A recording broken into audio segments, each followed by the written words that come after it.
नमस्कार, खबरों की खबर में आपका स्वागत है। मैं हूं संकेत उपाध्याय। आज सुबह पत्रकार जगत में तब हंगामा मच गया जब एक के बाद एक कई पत्रकारों के घरों और दफ्तरों पर छापों की खबरें आनी शुरू हो गई। ये छापे दिल्ली पुलिस की स्पेशल सेल ने एक साथ कम से कम 35 जगहों पर मारे। कई पत्रकारों पर पड़े ये छापे एक न्यूज वेबसाइट न्यूज क्लिक के खिलाफ दायर केस के सिलसिले में मारे गए। न्यूज क्लिक के खिलाफ ये छापे बेहद सख्त कानून अनलॉफुल एक्टिविटीज प्रिवेंशन एक्ट यानी कि UAPA के तहत दर्ज केस के सिलसिले में डाले गए हैं। न्यूज क्लिक वेबसाइट चीन से अवैध फंडिंग हासिल करने के आरोप में दिल्ली पुलिस की आर्थिक अपराध शाखा यानी कि इकोनॉमिक ऑफेंसेस विंग और प्रवर्तन निदेशालय यानी कि एनफोर्समेंट डायरेक्टरेट की जांच के दायरे में है। न्यूज क्लिक के दक्षिण दिल्ली स्थित कार्यालय में भी छापा मारा गया और उसे सील कर दिया गया। न्यूज क्लिक के संस्थापक प्रबीर पुरकायस्थ और संपादकों के घरों पर छापे मारे गए। इसके अलावा दिल्ली NCR में कई जाने माने और वरिष्ठ पत्रकारों के घर पर भी सुबह सुबह दिल्ली पुलिस की दबिश दी गई। इनमें वरिष्ठ पत्रकार परंजॉय गुहा ठाकुरता, उर्मिलेश, अभिसार शर्मा, अनिंद्यो चक्रवर्ती और भाषा सिंह शामिल हैं। कहा जा रहा है कि ये सभी किसी न किसी तरह न्यूज क्लिक से जुड़े हुए हैं। दिल्ली पुलिस ने इन पत्रकारों के घरों से उनके mobile phone, laptop, hard disk, डायरियां और तमाम और जानकारियां जांच के लिए जब्त कर ली। इसके अलावा कई पत्रकारों को पुलिस अपने साथ पूछताछ के लिए भी ले गई। पत्रकारों के अलावा मुंबई में नागरिक अधिकार से जुड़े हुए कार्यकर्ता तीस्ता सेतलवा, जो इससे पहले भी और मामलों में गिरफ्तार हो चुकी हैं, और गाजियाबाद से कॉमेडियन और सेटायरिस्ट संजय राजौरी, इनको भी दिल्ली पुलिस की टीम पूछताछ के लिए स्पेशल सेल के लोधी कॉलोनी स्थित दफ्तर ले गई। दिल्ली पुलिस ने जानकारी दी है कि कुल 46 लोगों को पूछताछ के लिए बुलाया गया। इनमें से 37 पुरुष थे, 9 महिलाएं शामिल थीं। इनमें से 2 लोगों को गिरफ्तार भी किया गया है। इसमें न्यूज क्लिक के संस्थापक प्रबीर पुरकायस्थ और अमित चक्रवर्ती शामिल हैं। इसके अलावा जिन बाकी पत्रकारों को पुलिस ले गई, उन्हें पुलिस ने कुछ घंटे की पूछताछ के बाद छोड़ दिया। आज सुबह 6:30 बजे 9 लोग आए हैं हमारा घर पे 6:30 बजे। हाँ, मैं गुड़गांव में रहता हूँ, उनके साथ में यहाँ आया। हाँ, और यहाँ पे बहुत सारे सवाल उठाया कि मेरा बीबी का जो भाई है अमेरिका में, उनसे फोन में बात किया कि नहीं? बोला हाँ। तो मैंने पूछा कि आप सिग्नल इस्तेमाल करते हैं? बोला हाँ। तो मैंने पूछा आप दिल्ली रायट कवर किया? बोले ना। आपने किसान आंदोलन कवर किया? बोला हाँ। अलग अलग लोग अलग अलग सवाल उठाया, तो मैंने सारे सवाल का जवाब दिया। मैं यहाँ पे 8:30 बजे से हूँ, अभी 6 बजने वाले हैं। बस इतना ही मुझे कहना है। धन्यवाद। ये मुझे कहना मुश्किल है, सैकड़ों लोग होगा। पुलिस वालों को भी देखा सर, अपनी आंखों से अगर पुलिस वालों को भी देखे, न्यूज क्लिक है मेरा बहुत सारे थे, हमें गिना नहीं सर। 20 हो सकता है, 30 हो सकता है, 40 हो सकता है। अगर हवलदार भी है जो पुलिस वालों है तो उनको भी जोड़ दीजिए ना। नहीं, अभी मुझे कुछ नहीं कहना है। मैं बोलूंगा, जरूर बोलूंगा। I am a journalist, I was former editor of Rajya Sabha TV, so I will certainly speak, but later, not today, not just now. कुछ जो भी बता सकें? नहीं, अभी कुछ नहीं बताऊंगा। वगैरह कुछ नहीं, कुछ नहीं हम बोलेंगे। अभी मैं कुछ नहीं बोलूंगा। दिल्ली पुलिस इन छापों के सिलसिले में CPM महासचिव सीताराम येचुरी के दिल्ली स्थित सरकारी आवास भी पहुंची। उनके आवास पर पार्टी के कुछ पदाधिकारी भी रहते हैं। इनमें से एक का बेटा न्यूज क्लिक पोर्टल में काम करता है। पुलिस उसका जो लैपटॉप है और मोबाइल, उसको भी जब्त करने के लिए वहां पर गए। देखिए, ये है देश के अंदर फ्रीडम ऑफ प्रेस की हालत। अब हर साल जो बिगड़ता जा रहा है freedom of world press freedom index में, उसका सबूत है। वो इन्वेस्टिगेट कर रहे हैं कुछ केस न्यूज क्लिक के बारे में। वो केस के चलते हुए जो भी न्यूज क्लिक के साथ जुड़े हुए हैं उन लोगों के ऊपर हमला किया, उनकी सामग्री भी उठा ले गए, सुना। कुछ लोगों को गिरफ्तार नहीं किया। लेकिन क्या है ये केस, क्या है ये चार्ज, किस लिए उनको पूछताछ कर रहे हैं, इसके बारे में कोई जानकारी नहीं। जिनके पास गए भी वो जब पूछे कि क्यों आए हो, उनके पास कोई जानकारी नहीं। अब ये क्या हो रहा है देखते हैं।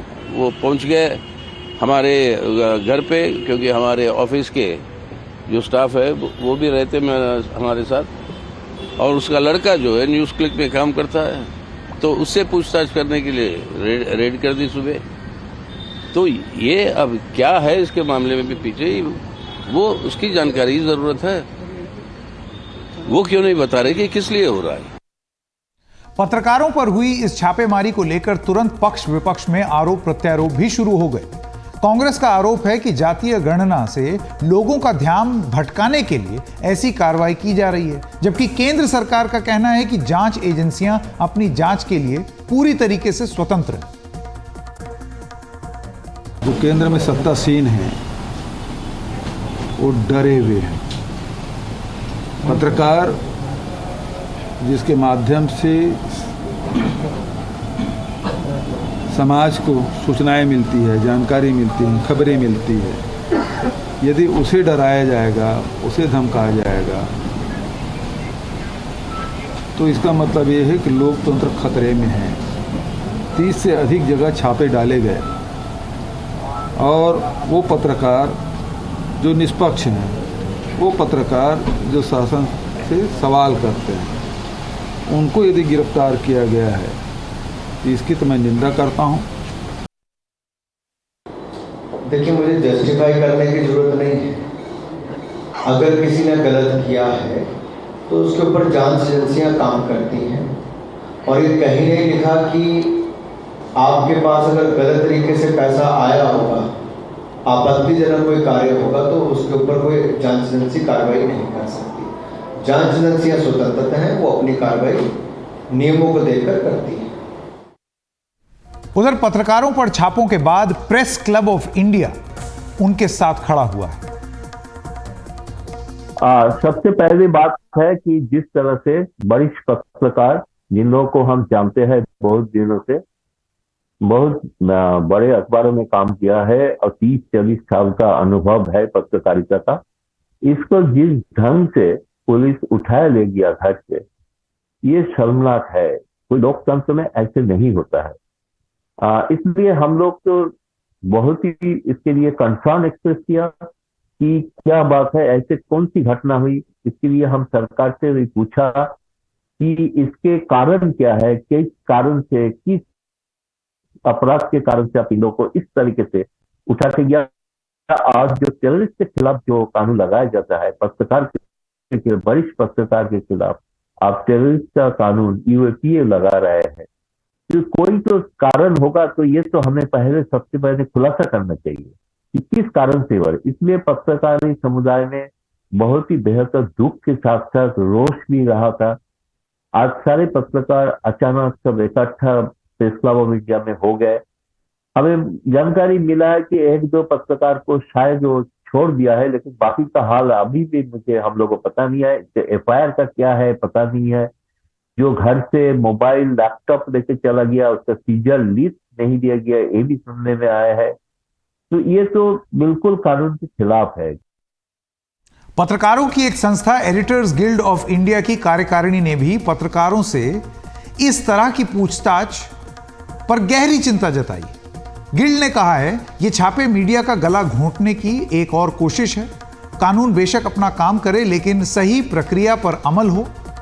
किन्हीं खास अपराधों की जांच से भय का आम माहौल ना बनाया जाए। बोलने की आजादी और असहमति और आलोचना की आवाजों को न दबाया जाए। लोकतंत्र में स्वतंत्र मीडिया की एक बड़ी अहमियत है।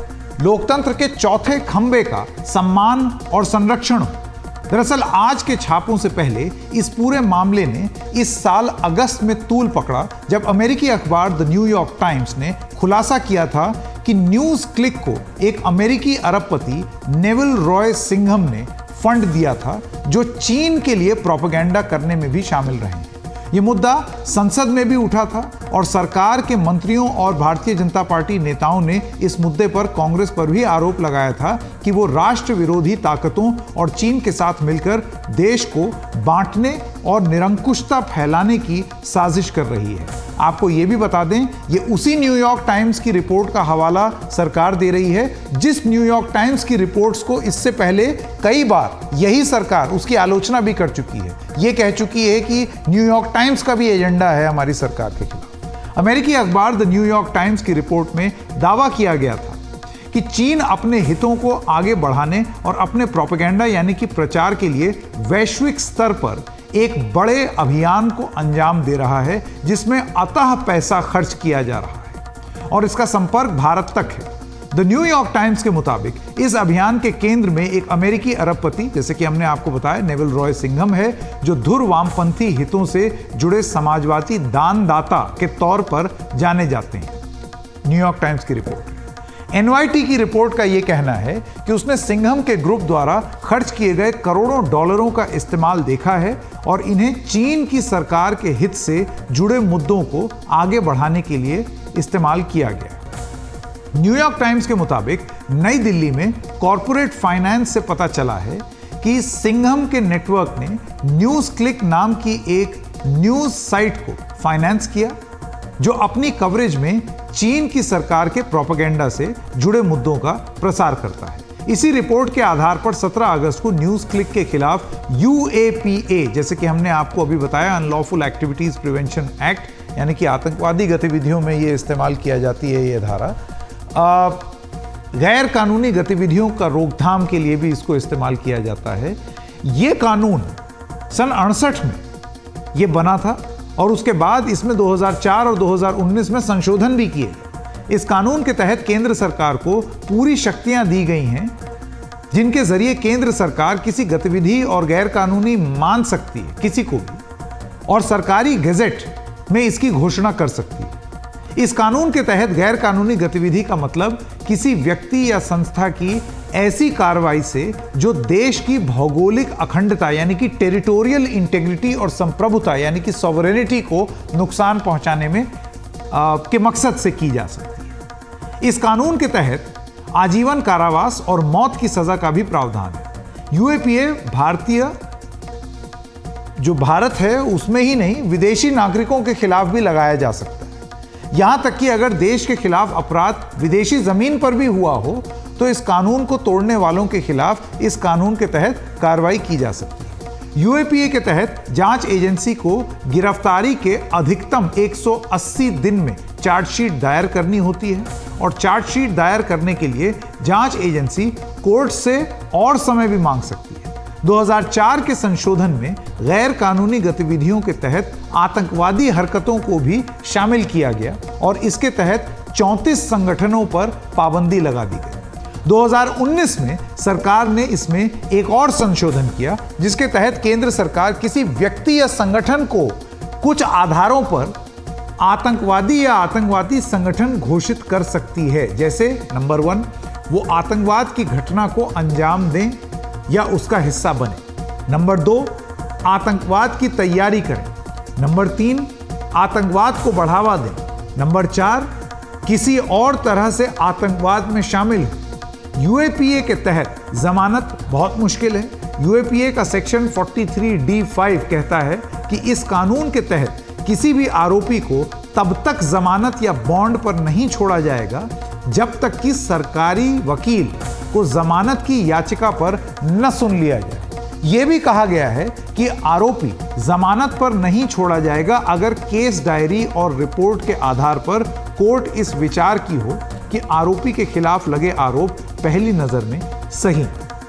2019 में सुप्रीम कोर्ट ने पहली नजर यानी कि प्रथम दृष्टया, जिसे कहते हैं प्राइमा फेसाई, उसकी परिभाषा देते हुए यह कहा है कि अदालतों को सबूतों या परिस्थितियों का विश्लेषण नहीं करना चाहिए, बल्कि सरकार द्वारा तैयार किए गए केस को संपूर्ण दृष्टि से देखना चाहिए। कोर्ट के इस फैसले से जमानत मिलनी और मुश्किल होगी। UAPA के तहत एक खास बात यह भी है कि इसमें आरोपी की गैर हाजिरी में भी उसके खिलाफ केस चलाया जा सकता है और यह उन गिने चुने सख्त कानूनों में से एक है जहां सबूत का भार आरोपी पर होता है। इसका मतलब यह है कि खुद को निर्दोष साबित करने की जिम्मेदारी आरोपी पर होती है। यानी आरोपी को यह साबित करना होगा कि वो निर्दोष है, जबकि सामान्य कानूनों में यह जिम्मेदारी सरकार या पुलिस की जांच एजेंसी पर होती है कि वो आरोपी को दोषी साबित करे। इस कानून के तहत जांच अधिकारी को आतंकवाद से जुड़ी संपत्तियों और जब्त करने के लिए डीजीपी की इजाजत लेनी होगी। अगर जांच एनआईए के हाथ में है तो संपत्ति को जब्त करने के लिए एनआईए के महानिदेशक की मंजूरी जरूरी होगी। इस कानून के तहत पुलिस को डीएसपी या एएसपी रैंक या उससे ऊपर के अधिकारी को जांच का अधिकार होगा। अगर जांच एनआईए के हाथों में है तो इंस्पेक्टर और उससे ऊपर के अधिकारी को जांच का अधिकार होगा। अगर किसी के खिलाफ यूएपीए लग जाए तो यह कितना गंभीर हो सकता है, इसके बाद किसी के पास क्या कानूनी विकल्प हो सकता है, इस पर हमने बात की सुप्रीम कोर्ट के वकील अमन लेखी से। यूएपीए एक वैलिड लेजिस्लेशन है जो ऑन ओकेजन ढंग से प्रयोग में लाया जा सकता है, पर इसका यूज थोड़ा ढंग से होना चाहिए। क्यों इसका क्या बोलता हूँ, पहला जो नॉर्मली ये लोग करते हैं, ये 14, 13 और 15 को इकट्ठा लाते हैं। 13 is punishable and 14 unlawful activity और टेररिस्ट एक्टिविटी, 14 और 15। 14-15 म्यूचुअली डिस्टिंक्ट हैं और उनके जो इंग्रेडिएंट्स हैं बिल्कुल अलग हैं। अगर एक 14 का केस है तो 15 का केस ऐसे टेररिज्म का केस नहीं हो सकता है, पहली बात। तो ये जो लगाते हैं 13 और 15 इकट्ठा या 14-15 इकट्ठा गलत है, क्योंकि उसका मतलब उनकी प्रिलिमिनरी अंडरस्टैंडिंग इसकी गलत है, पहली चीज। दूसरी, ये यूएपीए के साथ कोई रिलेटेड ऑफेंसेस ले आते हैं, लाइक 153A जैसे अभी इसने किया है ना। 153A जो ऑफेंस है that is ordinary under ordinary law, and जो यूएपीए का ऑफेंस है वो national security and therefore law and order का नहीं, पब्लिक ऑर्डर का होता है। तो जैसे वो 13 और 15 को लाते हैं जो गलत है, वो 15 को 153A के साथ लिंक करना ये भी एक गलत चीज है। अब मैं ये गलती इस करके बोल रहा हूं, जब ये ऐसी चीजें करते हैं तो एक बोनाफिडी मेजर जो जायज हो सकता है और जिसके बारे में कोई उंगली नहीं उठा सकता है कि हाँ इसके अंदर एक्शन लिया जा सकता है, जो सेक्शन इन्वोक करते हैं और जो कॉम्बिनेशन सेक्शन लाते हैं उसके अंदर ये समझ में आता है कि जो अक्यूज कर रहे हैं इनको खुद ही पूरी तरह जानकारी नहीं है कि ऑफेंस क्या है। तो जब तक जो बंदा अक्यूज कर रहा है उसको एक क्लैरिटी नहीं है कि जिस चीज को डील कर रहा है वो है क्या, तो उसकी एक्यूजेशन का मायना नहीं है।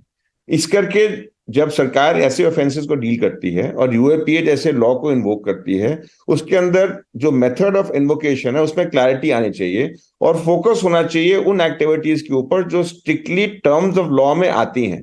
टेरर एक बड़ा एक्सट्रीम सेक्शन है, इसके इंग्रेडिएंट्स बिल्कुल अच्छी तरह डिफाइंड हैं। जब तक कोई एक्शन उसके दायरे में नहीं आता, सिर्फ उसको टेरर का नाम देना गलत है। और जब टेरर का नाम देते हैं उसके साथ अनलॉफुल एक्टिविटी नहीं लगा सकते, क्योंकि अनलॉफुल एक्टिविटी और टेरर एकदम अलग चीजें हैं। और अनलॉफुल एक्टिविटी और टेरर के साथ आप ये कम्युनल डिसहार्मनी नहीं ला सकते कि वो तीसरी तरीके का केस है। अब इन तीनों चीजों को इकट्ठा डाल के उसका मतलब आप थोड़े में कंफ्यूज हैं कि केस है क्या। तो ये तरीका पहली बात होना चाहिए। तो आपने पूछा इसकी रेमेडी क्या है। रेमेडी इसमें बहुत कम है, क्योंकि इसके अंदर एंटिसिपेटरी बेल नहीं आ सकती, और अगर टेरर का ऑफेंस हो उसके अंदर बेल मिलना भी आसान नहीं है, क्योंकि इसके अंदर प्रामा फेशी अगर केस सही बनता है, दैट इज प्रोसिक्यूशन का केस देखा जाता है, सिर्फ उसमें देखा जाए कि केस बनता है तो बेल मिलनी भी मुश्किल है, और इन्वेस्टिगेशन का जो पीरियड होता है वो भी एक्सटेंड हो जाता है।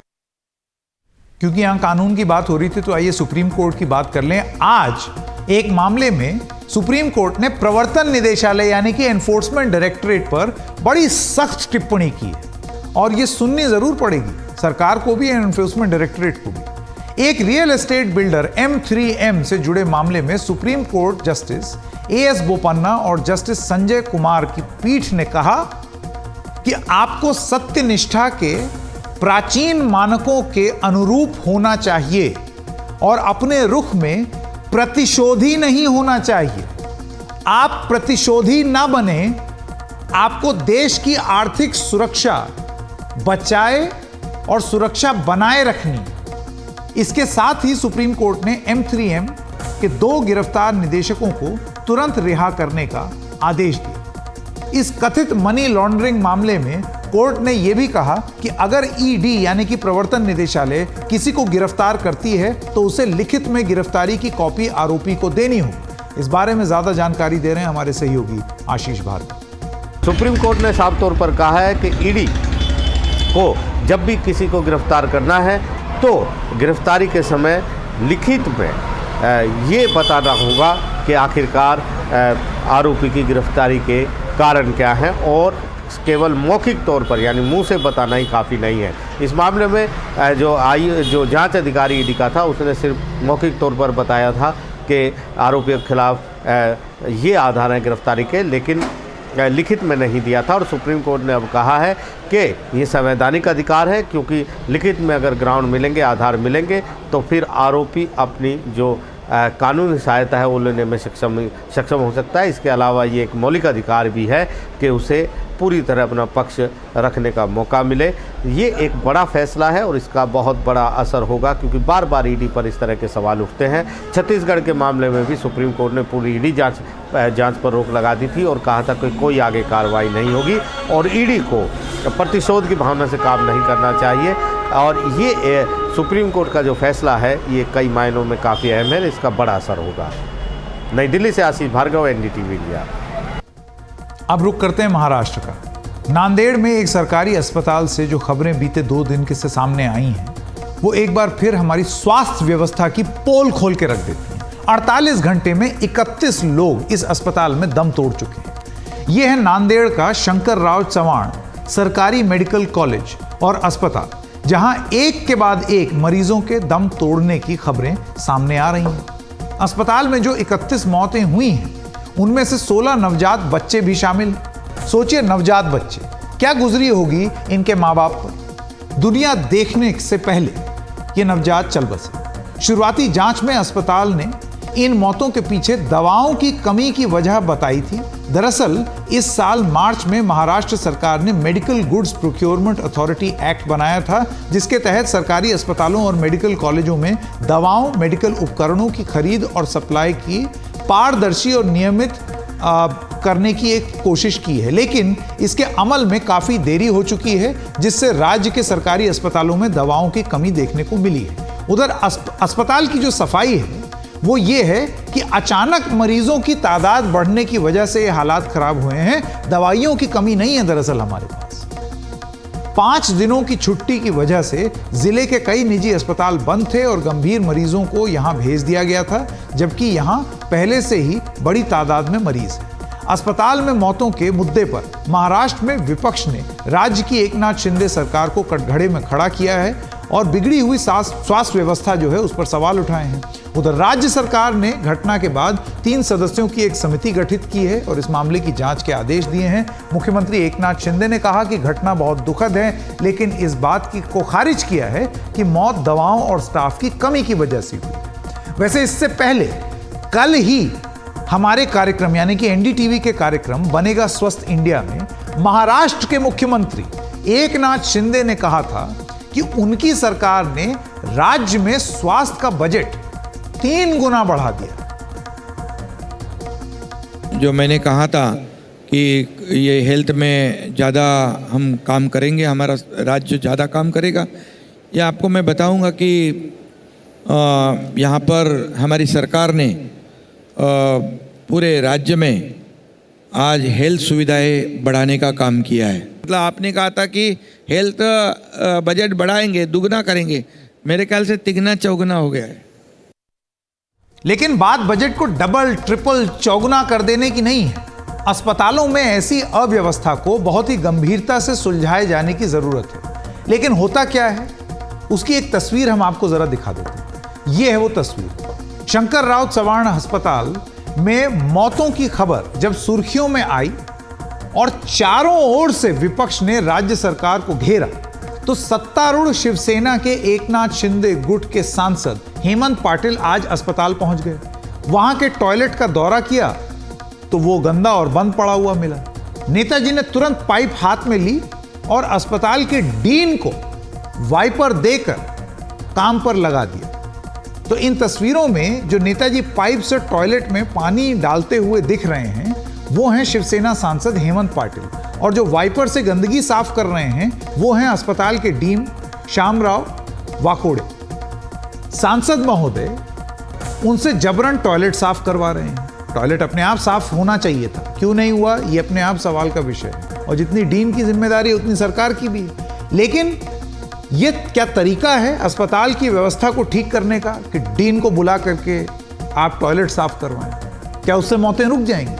जो काम नीतियों को बनाने का है, क्या वो किया जा रहा है? क्या वो नहीं किया जाना चाहिए? उन्हें ठीक से अमल कराने की जो योजना बननी चाहिए, क्या वो नहीं होनी चाहिए? ये और कुछ नहीं है। कहीं ऐसा तो नहीं है कि सुर्खियां बटोरने के लिए एक तस्वीर कि वायरल हो जाए, मीम बन जाए, कुछ खबर हो जाए, लोगों तक ये पहुंचे कि नेताजी सख्त। कायदे से जांच कीजिए, जवाबदेही तय कीजिए। लेकिन ये हो क्या रहा है, ये आप लोग तय कीजिए। ये कौन सा तरीका है अस्पताल को ठीक करने का? तो नांदेड़ के इसी अस्पताल से इस वक्त क्या स्थिति है, वहां की जानकारी दे रहे हैं हमारी सहयोगी पूजा भारद्वाज।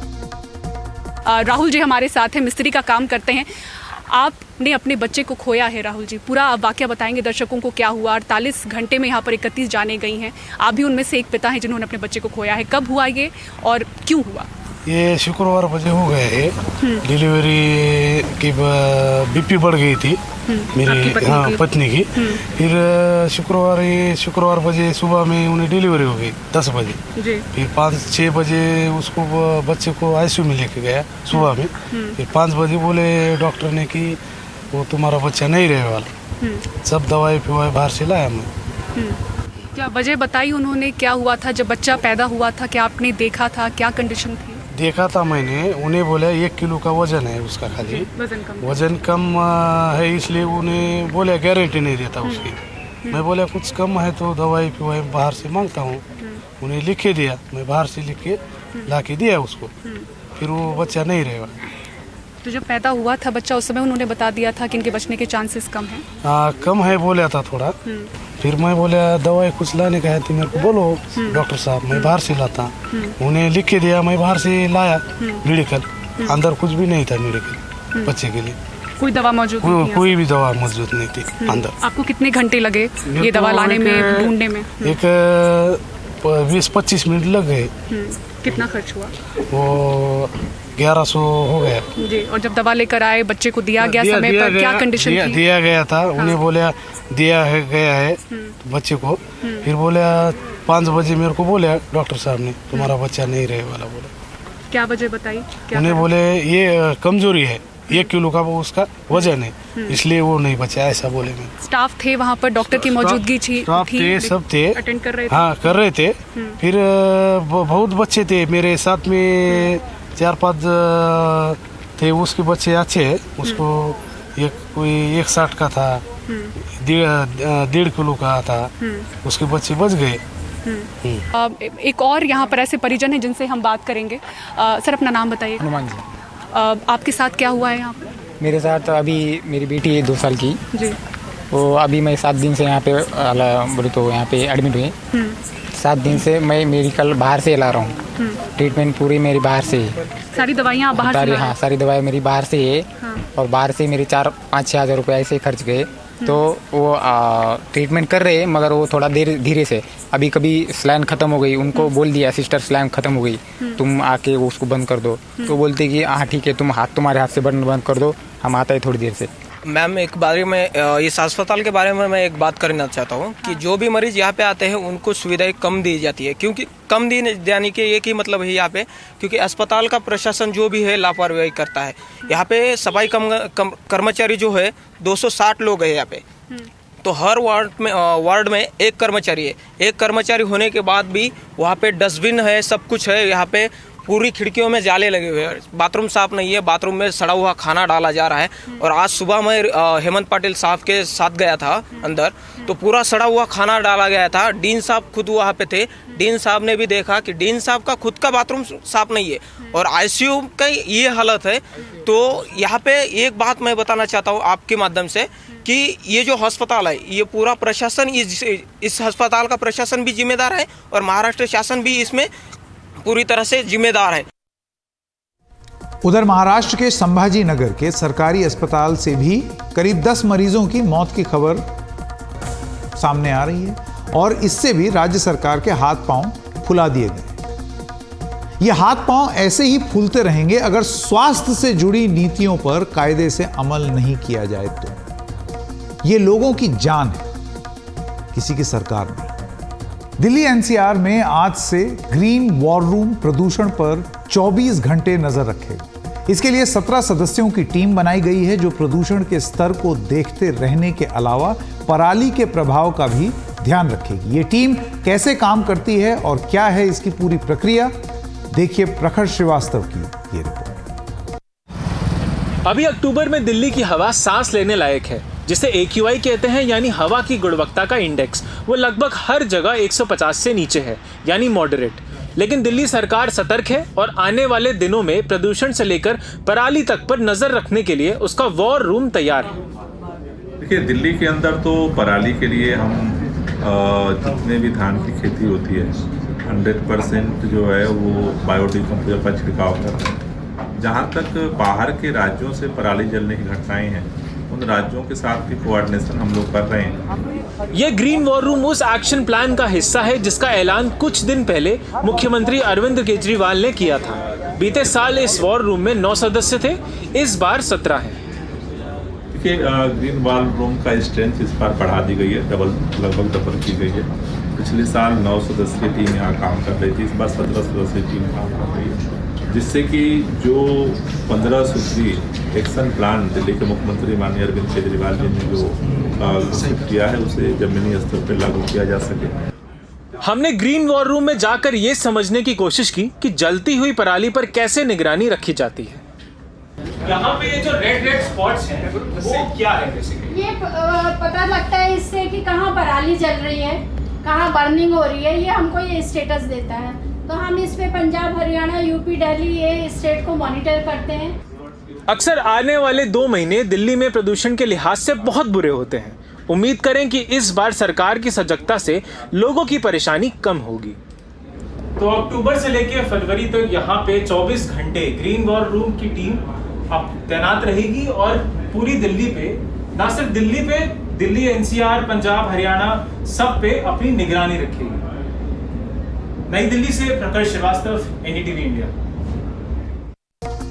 और खबरों की खबर में आज इतना ही। नमस्कार।